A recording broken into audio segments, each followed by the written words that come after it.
نحمده ونستعينه ونستغفره ونعوذ بالله من شرور أنفسنا ومن سيئات أعمالنا من يهده الله فلا مضل له ومن يضلل فلا هادي له أشهد أن لا إله إلا الله وأشهد أن محمدا عبده ورسوله ومحمد عليه نبي الله من சாந்தியும் சமாதானமும் நம்மிடம் மேலாக நேசிக்கக்கூடிய நபிகள் நாயகம் ஸல்லல்லாஹு அலைஹி வஸல்லம் அவர்களின் மீதும் அவர்களின் சொல் செயல் அங்கீகாரத்தை தன்னால் இயன்றளவு பின்பற்ற சத்திய சஹாபாக்கள் சஹாபி பெண்மணிகள் மீதும் தாபீன்கள் தாபீன்கள் குறிப்பாக இந்த உலகத்தில் வாழக்கூடிய அனைத்து முஸ்லிமான மக்கள் மீதும் என்றென்றும் நின்று நிலவட்டுமாக என்று பிரார்த்தித்தவனாய் என்னுடைய உரையாகவும் செய்கிறேன்.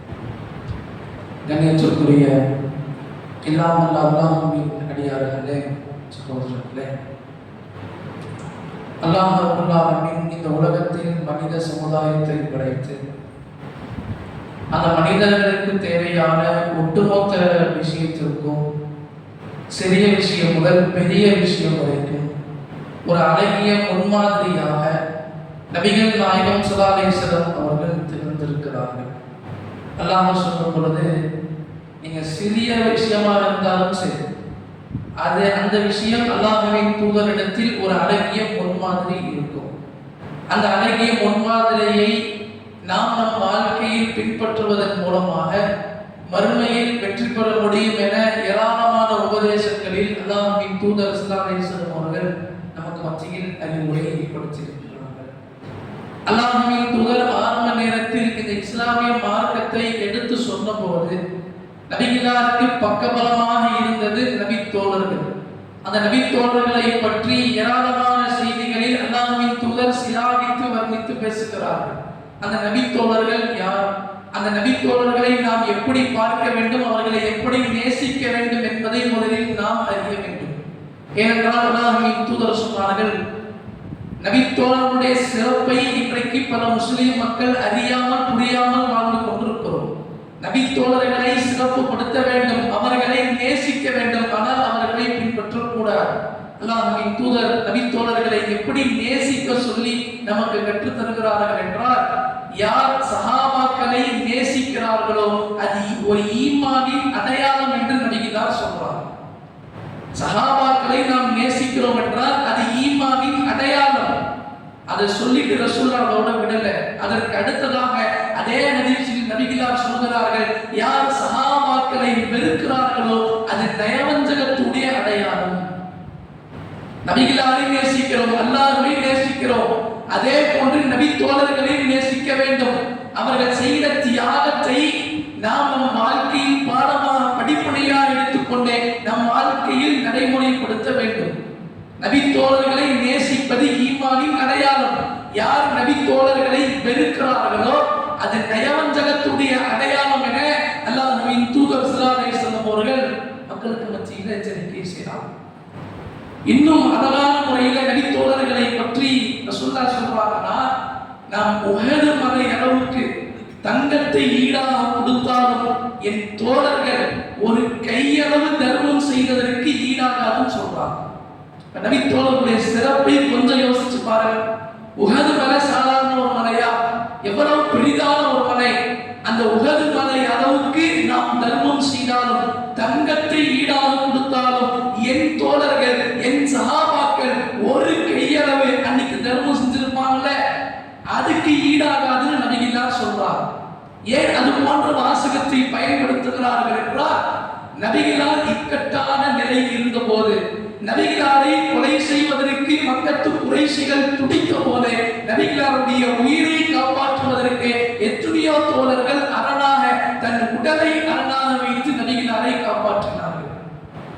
என் தோழர்களை திட்டாதீர்கள், என் தோழர்களை நீங்க திட்டாதீங்க ரசூலுல்லாஹ் சொன்ன செய்தி. இன்னும் ஒரு படி மேல அல்லாஹ்வின் தூதர் ஸல்லல்லாஹு அலைஹி வஸல்லம் அவர்கள் ஆரம்ப நேரத்தில் இஸ்லாமிய மார்க்கத்தை ஏற்றுக்கொண்டார்கள்.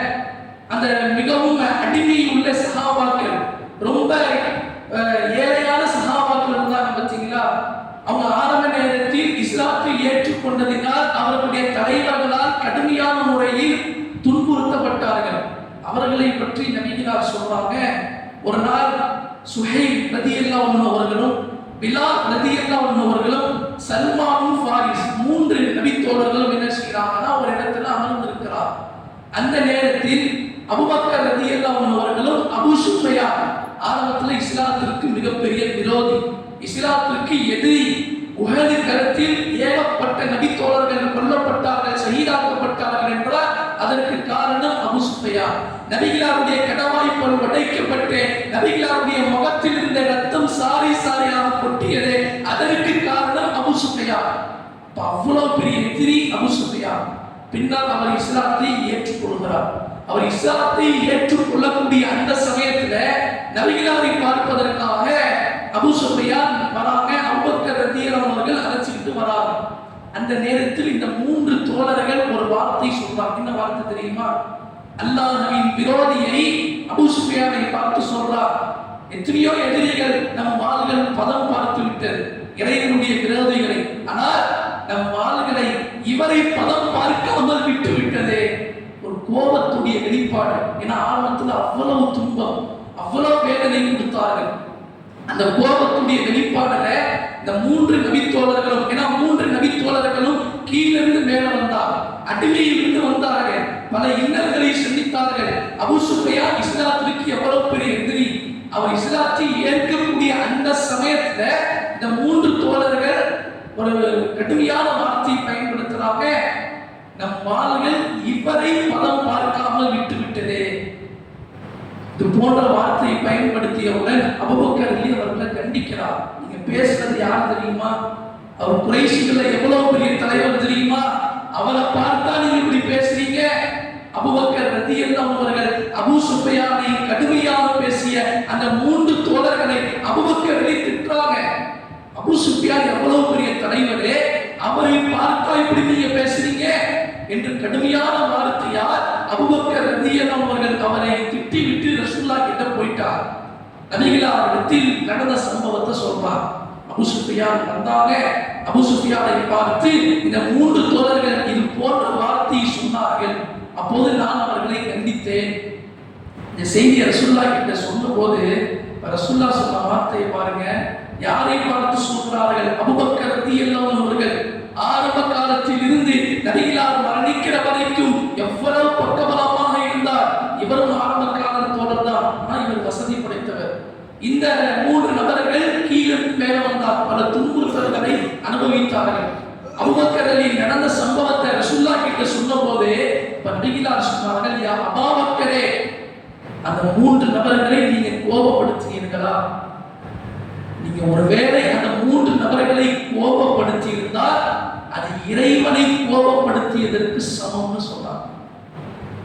அந்த 3 நபர்களை நீங்கள் கோபப்படுத்தி இருந்தால் அவர்களை நீங்கள் கோபப்படுத்தவில்லை, இறைவனை கோபப்படுத்தியதற்கு சமம்.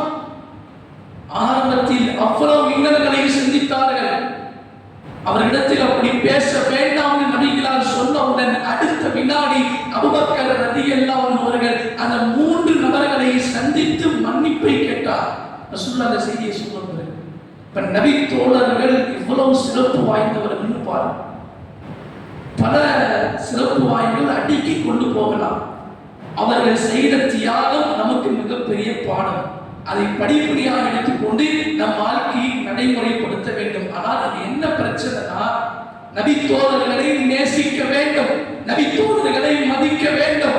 அவர்களை சிறப்பு வாய்ந்தவர்கள் தான், மாற்று கருத்து இல்லை. நபி தோழர்களை யார் வெறுக்கிறார்களோ அவர்கள் நயவஞ்சகத்துடைய அடையாளம் என நபிகளார் கடுமையாக எச்சரிக்கை செய்கிறார்கள். ஆனால் நபி தோழர்களை பின்பற்றக்கூடாது.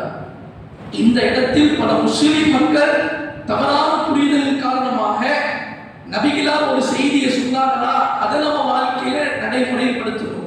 நபிகளார் ஒரு செய்தியை சொல்லவில்லை என்றால் அடுத்ததாக நபி தோழர்களுடைய வாழ்க்கையை பார்க்கணும். அவங்க செய்திருந்தால் நாம செய்யறதுல எந்த தப்பும் கிடையாது என்று சில முஸ்லிம் மக்கள் இதை நம்பிக்கொண்டிருக்கிறார்கள். அது கண்டிப்பாக செய்யக்கூடாது. நபிகளார் எதை காட்டி தந்தார்களோ அதை மட்டும்தான் நம் வாழ்க்கையை நடைமுறைப்படுத்த வேண்டும். நபிகளார் சொல்லாத விஷயத்தை யாரு செய்தாலும் சரி, நபி தோழர்களை செய்தாலும் சரி, அதை நாம் பின்பற்ற கூடாது. அதை பின்பற்றினால் நாளை மறுமையில் நாம் நரகில் கொண்டு சேர்வோம். பின்பற்றுவதற்கு தகுதியானவர் நபிகளார் மட்டும்தான். இதை உள்ளத்தில் ஆழமாக பதிய வைத்துக் கொள்ள வேண்டும். ஏனென்றால் நபி தோழர்கள் சாதாரண மனிதர்கள், நம்மை போன்ற மனிதர்கள். ஆனால் நாம் உலகத்துடைய ஆசையில் மூழ்கி மறுமையை மறந்தவர்களாக வாழ்ந்து கொண்டிருக்கிறோம். ஆனால் அவர்கள் அப்படி கிடையாது. உலகத்துடைய ஆசை கண் முன்னால் வந்த போதிலும் அதை தூக்கி எறிந்துவிட்டு மறுமைக்காக வாழ்ந்தவர்கள் தான் நபி தோழர்கள். நபி தோழர்கள் பின்பற்றணும்னு சொல்றாங்கல்ல, அவங்க இந்த ஹதீஸை கொஞ்சம் யோசிச்சு பாருங்க. லுஹா தொழுகை ரசூலுல்லாஹ் தொழுதிருக்காங்களா இல்லையா? நபிகளார் தொழுதிருக்கிறார்கள். ஃபஜ்ர் தொழுகை முடித்த பிறகு லுஹருக்கு முன்னாடி வரைக்கும் அல்லாஹ்வின் தூதர் சூரியன் உதயமான பிறகு லுஹருக்கு முன்னாடி வரைக்கும் 8 ரக்காத் 2 ரசூலுல்லாஹ் தொழுதிருக்கிறார். அதனுடைய நன்மையை பற்றியும் ரசூலுல்லாஹ் சொல்றார். யார் லுஹா தொழுகை தொழுகிறார்களோ அவர் ஒவ்வொரு மூட்டுக்கும் தர்மம் செய்த நன்மை கிடைக்கும். அல்லாஹ் எவ்வளவு மூட்டிலே புகழப்படைச்சிருக்கான். அந்த ஒவ்வொரு மூட்டுக்கும் நம்மளால தர்மம் செய்ய முடியுமான்னு கேட்டா முடியாது. ஆனா நபிகளார் சொல்றார்கள், லுஹா தொழுகை நீங்க தொழுதீங்கன்னா 2 அல்லது 4 அல்லது 6 அல்லது 8 ரக்காத் வரைக்கும் ரசூலுல்லாஹ் தொழுதிருக்கார். இதை யார் தொழுகிறார்களோ ஒவ்வொரு மூட்டுக்கும் தர்மம் செய்த நன்மை லுஹா தொழுகைக்கு கிடைக்கும்னு நபிகளார் சொன்னார். ரசூலுல்லாஹ் சொன்னாங்க, ரசூலுல்லாஹ் தொழுவும் செய்திருக்கிறார். ஆனால் நபிகளார் வாழ்கிற காலகட்டத்தில் இப்னு உமர் ரலியல்லாஹு அவருடைய மகன் இப்னு உமர் ரசூலுல்லாஹ் வாழ்கிற காலகட்டத்தில் தான் வாழ்கிறார். அவர் ஒரு செய்தி அறிவிக்கிறார், இதுவரைக்கும் என் வாழ்நாளில் நபிகளார் லுஹா தொழுகையை தொழுது நான் பார்த்தது கிடையாது. இப்னு உமர் பார்த்தது கிடையாது, ஆனால் ரசூலுல்லாஹ் தொழுதிருக்கிறார். நபி தோழர்களை பின்பற்றணும் சொல்லக்கூடியவர்கள் எந்த ஹதீஸை ஏற்றுக்கொள்வார்கள்? நபிகளார் செய்த செயலை அந்த லுஹா தொழுகை தொழுவார்களா, அல்லது இப்னு உமர் நபிகளார் லுஹா தொழுகை தொழுததை நான் பார்த்தது கிடையாதுன்னு சொன்னாங்களே, லுஹா தொழுகை இல்லைன்னு சொல்லிடுவாங்களா? கொஞ்சம் யோசிச்சு பாருங்க.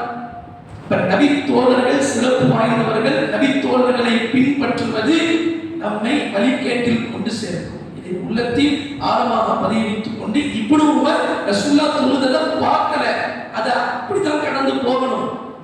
அதுக்கு அவர் குற்றவாளியா அந்த இடத்துல நாம வைக்க கூடாது. அவர் பார்க்காமல் இருந்திருக்கலாம், அவருக்கு அந்த செய்தி வராமல் இருந்திருக்கலாம், அவருக்கு கிடைத்த செய்தியை மக்களுக்கு மத்தியில் எடுத்து சொல்கிறார். ஆனால் லுஹா தொழுகையை ரசூலுல்லாஹ் தொழுதிருக்கிறாங்க, அதனுடைய நன்மையை பற்றி விளக்கமாக மக்களுக்கு மத்தியில் சொல்லி இருக்கிறார்கள். இப்னு உமர் பார்க்கவில்லை. ஆனா அதுக்கு அவர்களை நபி தோழர்களை பின்பற்றணும்னு சொல்வது நபிகளாருக்கு மாற்றமான செயல். எனவே இதை உள்ளத்தில் ஆழமாக பதிய வைத்துக் கொண்டு சஹாபாக்களை நேசிக்க வேண்டும். அவர்கள் செய்த தியாகத்தை போன்று அவர்கள் எந்த அளவுக்கு ஈமானோடு இருந்தார்களோ அந்த அளவுக்கு ஈமானோடு வாழ்வதற்கு நாம் முயற்சி செய்ய வேண்டும். ஒருபோதும் எந்த நிலை ஏற்பட்டாலும் எந்த காலத்திலையும் நபிகளார் ஒரு செய்தியை சொல்லி நபி தோழர்கள் அதை பின்பற்றி இருந்தால் எந்த பிரச்சனையும் கிடையாது. நபிகளார் சொல்லாத விஷயத்தை நபி தோழர்கள் செய்தால் அதை ஒருபோதும் ஏற்றுக்கொள்ள கூடாது. அல்லாஹ்வின் தூதரை மட்டும் பின்பற்றினால் நாளை மறுமையில் இலகுவான முறையில் மறுமை வெற்றி கிடைக்கும். அப்பேற்பட்ட ஒரு மகத்தான வெற்றியை அல்லாஹ் நம் அனைவருக்கும் ஏற்படுத்துவானாக என்று பிரார்த்தனை செய்து என்னுடைய நிறைவு செய்கிறேன்.